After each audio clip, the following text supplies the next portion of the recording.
Assalamualaikum semuanya. Kali ini saya akan menceritakan kisah horor yang berjudul Tumbal Pesugihan Gunung Kawi. Sebelum melanjutkan ceritanya, jangan lupa like dan subscribe agar tidak ketinggalan video-video selanjutnya. Gak usah lama-lama lagi, kita mulai ceritanya. Hujan mengguyur deras ketika mobil tua milik Pak Roni memasuki wilayah Malang. Angin malam menampar-nampar kaca depan, membuat wiper mobil bekerja keras. Di sebelahnya, Anton, anak sulung Pak Roni, tampak gelisah, sesekali melihat ponselnya yang kehilangan sinyal sejak 1 jam lalu. "Mau sampai kapan kita begini terus, Pak?" keluh Anton. "Kenapa harus ke Gunung Kawi segala sih? Orang bilang itu tempat angker." Pak Roni tak menjawab. Matanya fokus ke jalanan sempit yang menanjak, dikelilingi hutan lebat dan kabut tebal. Pikirannya penuh dengan beban, utang yang menumpuk, usaha bengkel yang hampir bangkrut, dan penyakit istrinya yang makin parah. Lalu datanglah saran dari seorang relasi lama, seorang pria tua misterius bernama Mbah Surip. Katanya, di Gunung Kawi ada jalan cepat menuju kekayaan. Tapi semua ada syaratnya. Syarat yang tak pernah diucapkan dengan gamblang, hanya dengan kalimat mengambang, kalau mau hasil besar, ia harus siap bayar mahal, Le. Tapi jangan khawatir, nanti ada yang datang menjemput tumbalnya sendiri. Mobil mereka berhenti di depan gerbang batu dengan ukiran naga tua yang menjulur di sisi kanan dan kiri. Di baliknya, tampak tangga batu yang menanjak ke arah puncak, menghilang dalam kabut. Seketika, angin berhenti. Hujan reda. Tapi suasana malah terasa lebih mencekam. Pak Roni membuka pintu mobil dan menarik napas dalam-dalam. "Ayo, Ton. Kita sudah sampai." Anton ragu-ragu melangkah keluar. Jantungnya berdegup cepat tanpa sebab. Dari kejauhan, terdengar suara gamelan pelan, seolah datang dari balik kabut. Padahal tidak ada siapapun di sana. Hanya batu, pohon, dan suara alam yang seperti berbisik, "Tumbal, tumbal." Langkah kaki mereka menggema di antara anak tangga batu yang licin oleh lumut dan kabut. Di kiri kanan jalan, patung-patung batu berwajah murung berdiri membisu, seperti mengawasi setiap gerakan. Di puncak tangga, berdiri sebuah bangunan tua beratap rumbia. Di depannya, seorang pria tua berjubah hitam duduk bersila. Matanya tajam, kulitnya keriput, dan senyumnya menggantung aneh. Ia seperti sudah tahu mereka akan datang. "Selamat datang, Pak Roni." "Anton juga, ya?" Anton terdiam. Ia yakin belum memperkenalkan namanya. Pak Roni menunduk hormat. "Saya sudah siap, Mbah. Saya mau ikut jalannya." Mbah Dukun mengangguk pelan, lalu menunjuk ke dalam gubuk. Di dalam, suasananya gelap, hanya diterangi lampu minyak. Aroma kemenyan bercampur bau tanah basah memenuhi udara. Di dinding, tergantung lukisan-lukisan tua, macan putih, sosok laki-laki berjubah emas, dan satu gambar yang aneh, bayangan hitam tanpa wajah.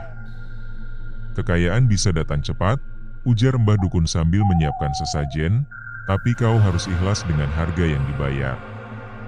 Pak Roni menelan ludah.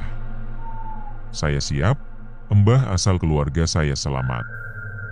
Saya cuma ingin istri saya sembuh. Anak-anak saya hidup enak." Mbah Dukun menoleh ke arah Anton. Tatapannya lama, menusuk, seolah sedang menimbang-nimbang sesuatu. "Kamu sudah punya calon tumbal?" Pak Roni kaget. "Loh, katanya tumbalnya datang sendiri." "Iya. Tapi kadang, lebih cepat kalau yang bersangkutan rela menyerahkan orang dekat." "Lebih manjur," jawab Mbah Dukun tenang, sambil menaruh selembar kain putih bertuliskan aksara Jawa kuno di hadapan mereka. Anton melangkah mundur setapak. "Pak, jangan bilang aku. Bukan kamu, Ton," seru Pak Roni cepat. "Aku akan cari sendiri. Asal kita berhasil." Mbah Dukun tersenyum lebar. Suaranya lirih namun menggema.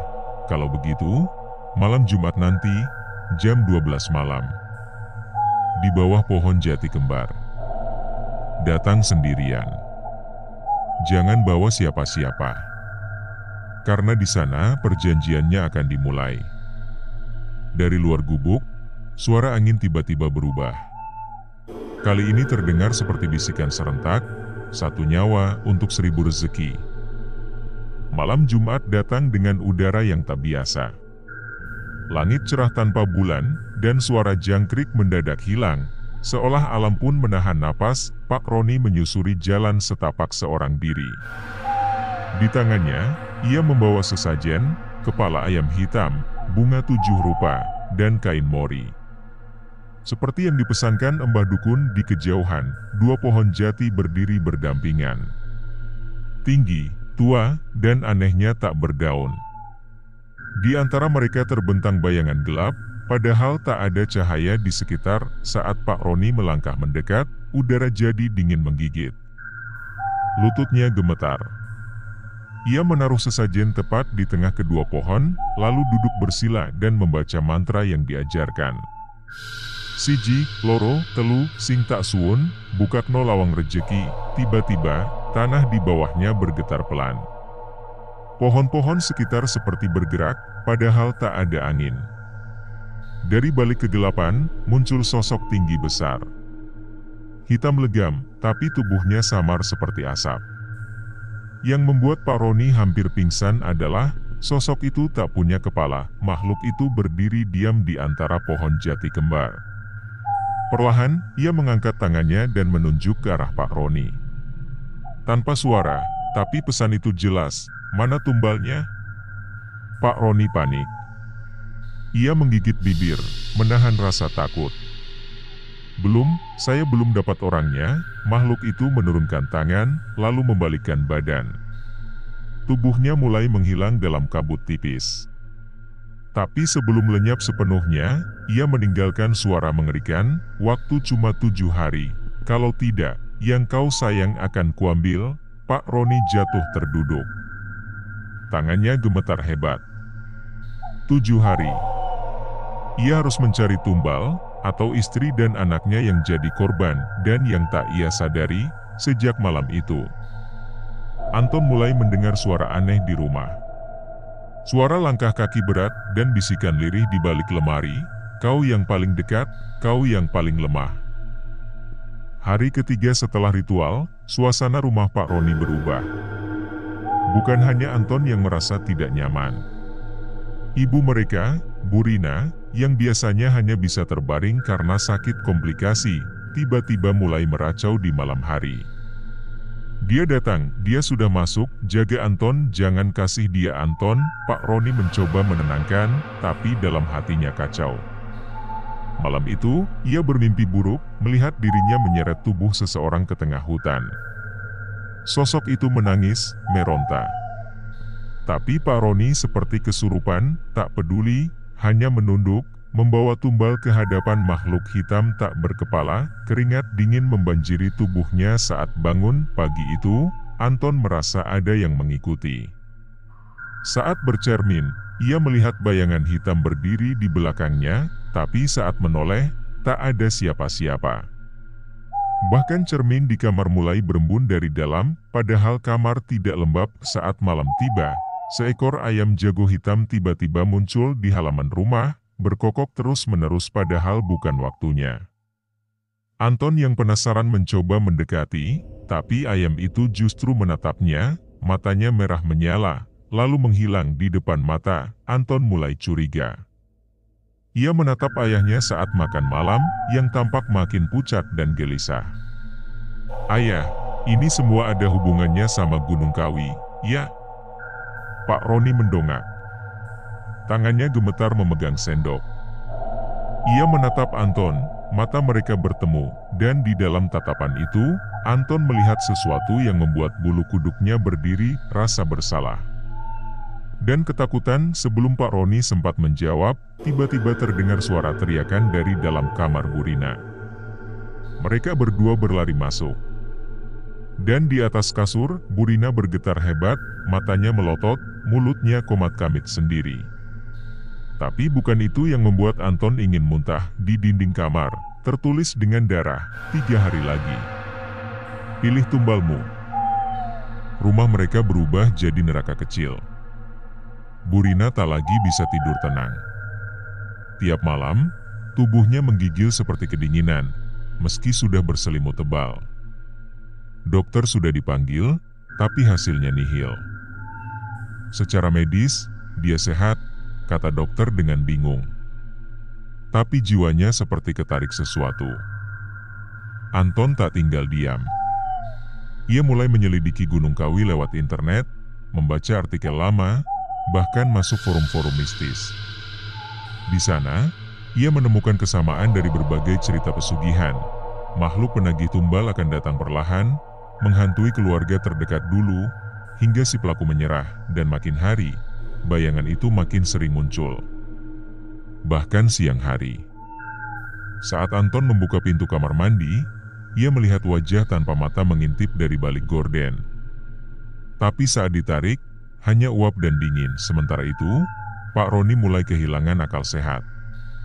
Ia duduk termenung berjam-jam, membolak-balik album foto lama. Seolah mencari calon tumbal. Orang yang cukup dekat, tapi tak terlalu penting, tetangganya, Pak Harto, datang membawa makanan. Saya dengar Burina sakit. Ini ada sayur, Ron. Pak Roni menatap lelaki tua itu lama. Dalam pikirannya yang kacau, suara Mbah Dukun kembali terngiang. Siapapun boleh. Asal masih hidup. Asal ada hubungan. Tapi sebelum ia berpikir lebih jauh, terdengar suara dari ruang tengah. Anton berteriak, Pak Roni berlari ke sana. Ia menemukan Anton berdiri mematung, menunjuk ke arah televisi yang menyala sendiri. Gambar hitam putih berganti cepat, dan suara berat terdengar.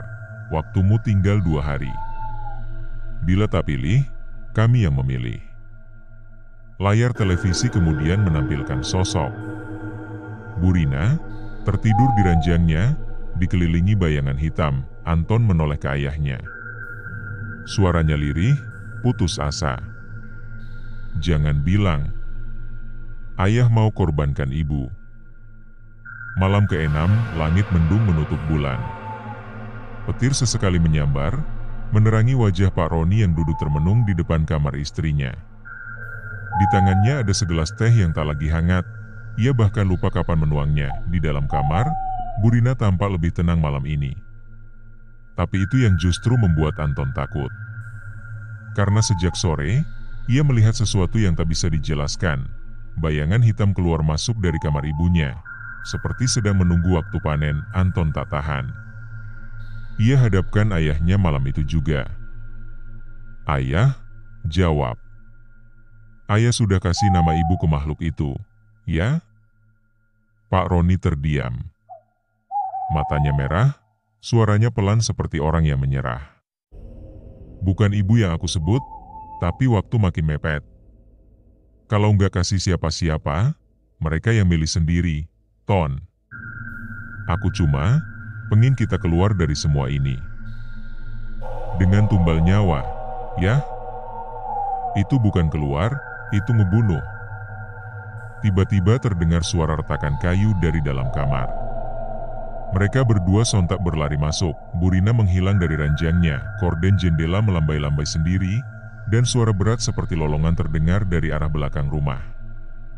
Anton membuka jendela dan melihat ibunya berdiri di halaman belakang. Tubuhnya menghadap pohon jambu, seperti dipanggil sesuatu. Mereka segera keluar mengejar. Tapi saat sampai di halaman, Burina sudah terkapar. Di dadanya bekas cakaran panjang, seperti dari cakar binatang besar. Darah mengalir deras ke tanah. Anton berteriak histeris. Pak Roni lututnya lemas, jatuh di tanah sambil memanggil nama istrinya. Tapi Burina hanya membuka matanya sedikit dan berbisik lirih. Kamu yang manggil mereka bukan?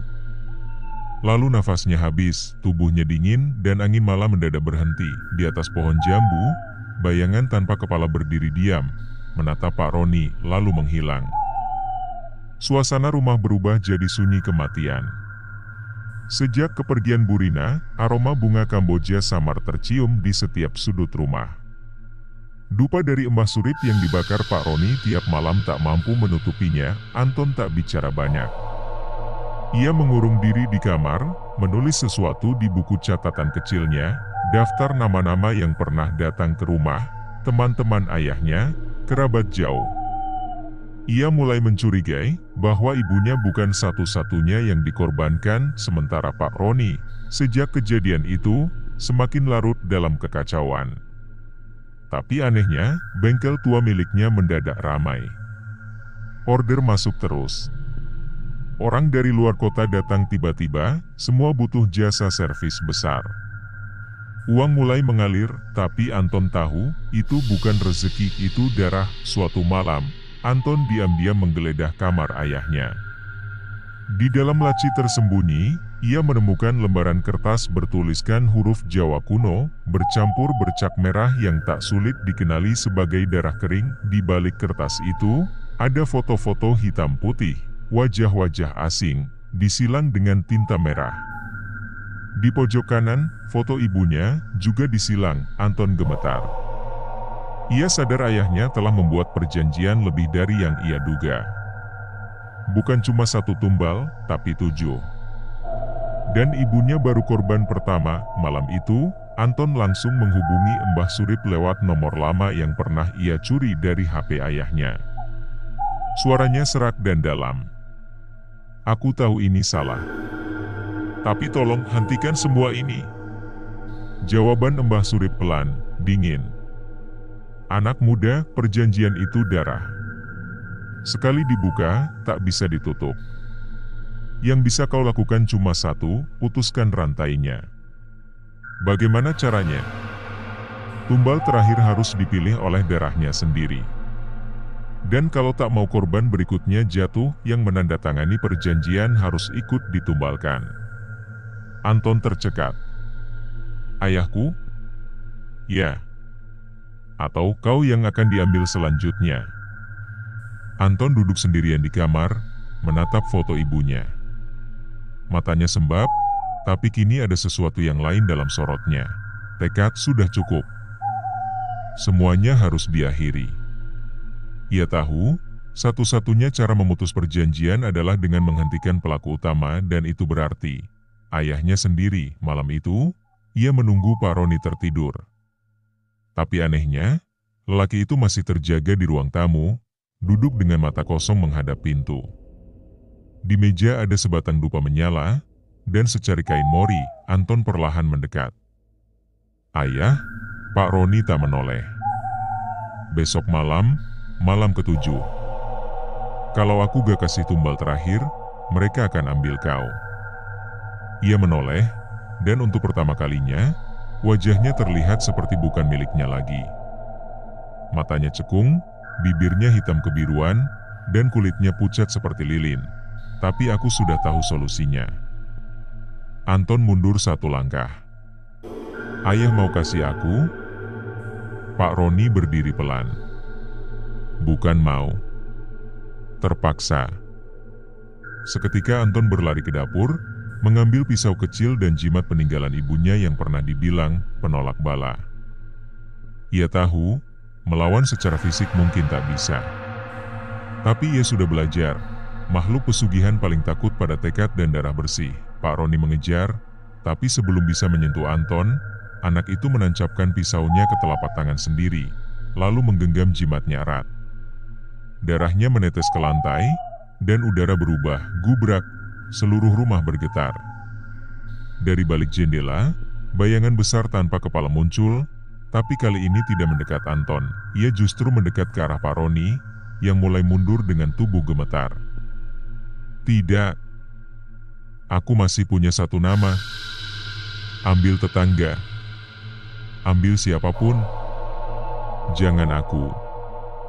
Tapi makhluk itu tak mau mendengar. Anton, sambil berdarah dan gemetar, berkata, "Aku batalkan perjanjian ini, demi darah ibu yang kau ambil."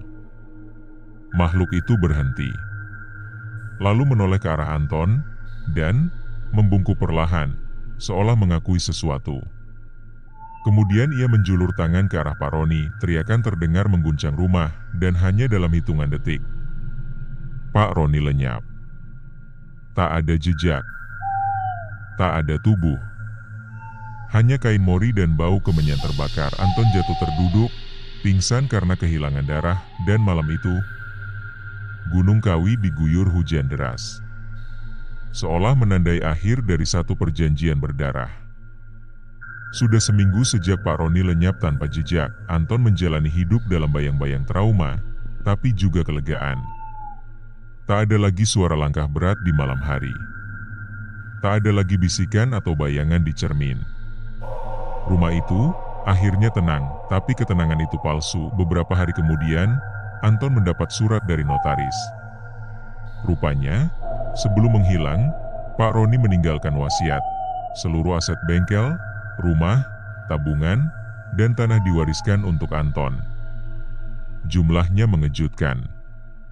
Nilai puluhan juta, sebagian dalam bentuk emas batangan. Orang-orang sekitar mulai melirik Anton sebagai anak yang beruntung. Tapi hanya Anton yang tahu semua itu bau darah. Ia merasa bimbang. Apakah harus menerima harta yang dibangun dari tumbal dan perjanjian dengan kegelapan? Malam itu, saat mencoba membakar beberapa dokumen lama milik ayahnya, Anton menemukan sebuah buku lusuh di bawah lantai papan kamar. Buku itu berisi catatan tangan Pak Roni. Di dalamnya tertulis, pesugihan bukan soal kekayaan, tapi soal keberanian menggadaikan hati. 1 tumbal, 2 tumbal, makin banyak, makin susah lepas, dan tiap orang yang menikmati hasilnya ikut terikat. Bahkan anakmu. Anton terpaku membaca kalimat terakhir yang dicoret dan ditulis ulang beberapa kali. Kalau aku gagal, anakku akan jadi penerus. Karena darahku sudah menandatangani kontrak. Anton menjatuhkan buku itu. Tangannya gemetar. Seluruh tubuhnya dingin, lalu, dari balik bayangan lemari, terdengar suara berat yang pernah ia dengar di televisi. Harta sudah kau ambil, jiwamu tinggal menunggu giliran. Dan di cermin ruang tamu, untuk pertama kalinya sejak kematian ayahnya, makhluk tanpa kepala muncul lagi. Tapi kali ini, dia tersenyum. Anton tak bisa tidur lagi. Suara bisikan itu terus menghantuinya, dan bayangan hitam tanpa kepala itu semakin sering muncul di depan cermin. Seperti tak ada pilihan lain, ia tahu, ia harus kembali ke Gunung Kawi. Malam itu, dengan tubuh yang lelah dan pikiran yang kotor oleh rasa bersalah, Anton memutuskan untuk mengakhiri kutukan ini sekali dan untuk selamanya. Ia membawa satu benda, sebuah potongan kain mori yang diberikan ayahnya saat ia pertama kali mengunjungi Mbah Dukun. Ia berharap, ini akan menjadi penebusan terakhir. Di perjalanan menuju puncak Gunung Kawi, angin malam membawa bisikan yang semakin nyaring. Kamu sudah terikat, Anton. Tidak ada jalan keluar. Tapi Anton mengabaikan suara itu. Ia terus berjalan menembus kabut, tak peduli seberapa gelap dan menakutkan jalan di depannya. Sesampainya di tempat yang sama, di bawah pohon jati kembar, Anton berdiri tegak. Ia menaruh kain mori itu di tanah, di tengah sesajen yang ia bawa, darah ayam hitam, bunga 7 rupa, dan lilin. Semua itu adalah tanda perpisahan. Perpisahan dengan kutukan yang sudah menghancurkan keluarganya. Dengan suara bergetar, Anton mulai membaca mantra terakhir yang diajarkan Mbah Surip. Aku datang untuk menebus dosa, untuk memutuskan rantai kutukan ini, dengan darah dan hati yang tulus. Saat ia selesai mengucapkan mantra itu, tanah di bawahnya mulai bergetar. Pohon jati kembar bergoyang keras, dan dari dalam kegelapan, bayangan tanpa kepala itu muncul lagi. Namun kali ini, makhluk itu tidak mendekat.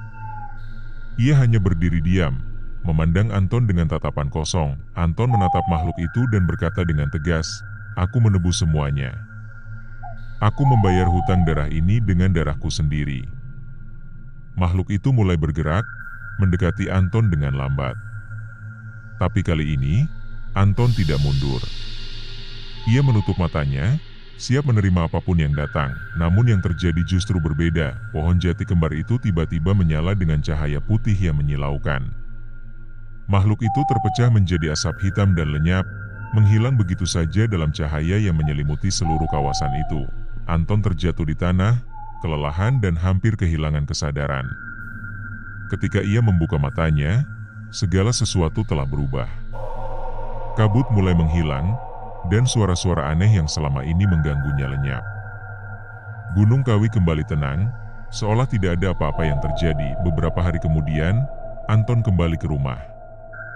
Segalanya tampak berbeda. Rumah itu terasa lebih ringan, dan meskipun kesedihan atas kepergian ayahnya tetap ada rasa lega yang tidak bisa dijelaskan. Uang dan harta yang ditinggalkan oleh ayahnya kini tidak lagi menjadi beban, tetapi sebuah pelajaran bahwa ada harga yang harus dibayar untuk segala hal dalam hidup. Namun, meskipun hidupnya kembali normal, Anton tahu satu hal pasti, kutukan itu tidak hanya berakhir pada dirinya.